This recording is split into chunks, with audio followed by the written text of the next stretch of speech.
Чакай сега, на какво трябва да говорим? Вие сме в моля си. Да. Значи.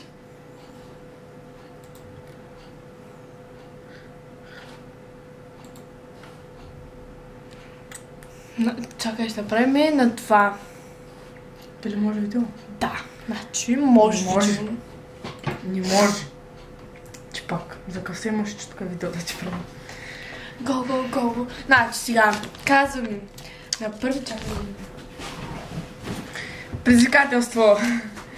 На всеки, който харесва, ще Всеки, който хареса това клипче, ще му кажем някой късметче от баницата. Сега Защото гледаме лав правихме баскетбол. баница с Емилия. Мога да ви кажа, че Емилия като такова, кажи, като чукваше яйцата, в смисъл да ги щупи, половината яйца бяха отвънка, нали, разбирате, то още Какво да направя? А после курици за баница. Курици. Кура. И Емилия ме пита... Колко са късметчета?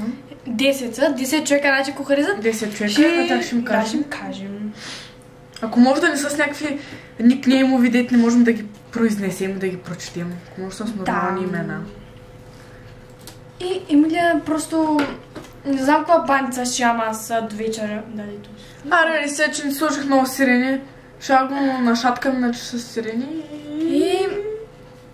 То кори не останаха, тя ги изяде. Нашата взе грабната и почна да иде. Разбирате, то все пак е Емилия. Аз те си ме хранила да не почна с тебе. А то и аз ядах спокойно.